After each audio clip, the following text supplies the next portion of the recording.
Welcome to Suman TV. నేను మీ సురేష్. చిత్తూరు జిల్లా ఎస్ఆర్పురం మండలం క్షీరసముద్ర గ్రామంలో విషాదకర సంఘటన చోటు చేసుకుంది. కన్న కొడుకే తండ్రిపై కత్తితో దాడి చేసి హతమార్చాడు.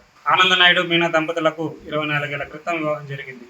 మనస్పర్ధల కారణంగా గత 10 సంవత్సరాలుగా మీనా దూరంగా ఉంటుంది. వీరికి జ్యోతిశ్వరన్, తరుణ్ అనే 2 కుమారులు ఉన్నారు. మద్యానికి బానిసైన పెద్ద కుమారుడు జ్యోతిశ్వరన్ తరచూ తండ్రితో ఆస్తి కోసం గొడవ పడుతున్నట్లు తెలుస్తుంది. ఇదే కారణంగా గత రాత్రి తండ్రితో గొడవ పడి కత్తితో దాడి చేశాడు. తీవ్రంగా గాయపడిన ఆనంద నాయుడు అక్కడికక్కడే మృతి చెందాడు. అడ్డుకోపోయిన అత్త మీద కూడా కత్తితో దాడి చేసి జ్యోతిశ్వరన్ అక్కడి నుంచి పరారయ్యాడు. ఈ సంఘటనపై కేసు నమోదు చేసుకున్న పోలీసులు దర్యాప్తు చేస్తున్నారు. చిత్తూరు జిల్లా ఎస్ఆర్పురం మండలం క్షీరసముద్రం గ్రామంలో ఈరోజు ఉదయం తెల్లారుజామున 3 గంటల సమయంలో ఆనంద్ నాయుడు అనే అతన్ని తన కుమారుడు జ్యోతిశ్వర్ చంపడం జరిగింది. గత కొన్ని సంవత్సరాలుగా ఆనందరావు భార్య పిల్లలకు దూరంగా ఉన్నాడు. తన కుమారుడు తండ్రి పైన కక్ష తీసుకొని అతనికి రావాల్సినటువంటి ఆస్తి అన్ని ఇవ్వాలని చెప్పి వాళ్ళు మాట్లాడి ఇవ్వనందున కోపోద్రిక్తుడై ఈ రాత్రి 10 గంటల సమయంలో వచ్చి గొడవ పెట్టుకుని తిరిగి తెల్లారుజామున అతన్ని చంపి అడ్డొచ్చినటువంటి వాళ్ళ అత్త మేనత్త గీతాన్ని కూడా గాయపరచడం జరిగింది. దీని మీద కేసు నమోదు చేసి దర్యాప్తు చేస్తున్నాము. నాకు చిత్తూరు జిల్లా ఎస్ఆర్పురం మండలం క్షీరసముద్రం పంచాయతీ క్షీరసముద్రం గ్రామంలో పెద్ద మనిషిగా ఉంటాను. పెద్దగా మా గ్రామంలో రాత్రి ఇప్పుడు చనిపోయిన ఆయన అబ్బాయి వచ్చి మందు ఏదో అతను తీసుకొని వచ్చి తరచూ వాళ్ళకి మామూలుగా గొడవలు, అబ్బాయి కొడుకు ఎప్పుడు గొడవలు. ఎందువల్ల గొడవలు అంటే ఈ చనిపోయిన భార్య వచ్చి దాదాపు ఒక 10-15 సంవత్సరాలుగా అతని దగ్గర లేదు, వెళ్ళిపోయినారు.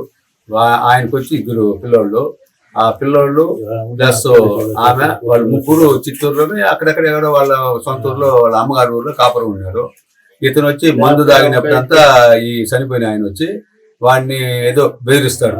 నా కొడుకులలో మీరు మీ అమ్మ దగ్గర ఉన్నారు, మీ అమ్మ అటు పోయింది ఎటు పోయింది, మీరు ఆ విధంగా ఉండకూడదు, మీరు మా ఇంటికి వచ్చేయండి అని వీడు పిలిస్తే వాళ్ళు ఆ పిల్లలు ఇటు రావపడినారు.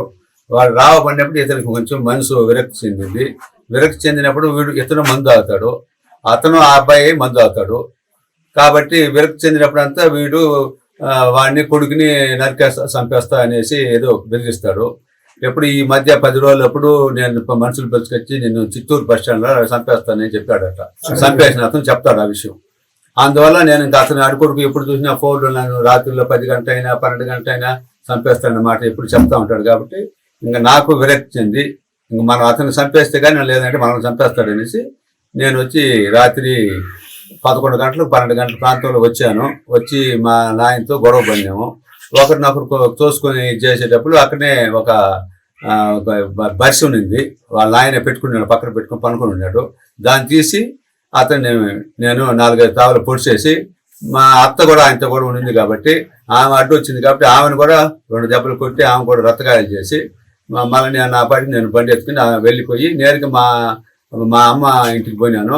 అమ్మ వచ్చి ఏమరా యాడికి పోయినావు అని అడిగితే, లేదమ్మా నేను ఇద్దరిని మర్డర్ చేసి వచ్చేసాను అని చెప్పేసి ఇదే ఏమరా అంటే కూడా వాడు బండి ఎత్తుకొని బయలుదేరి అన్న వెళ్ళిపోయాడు.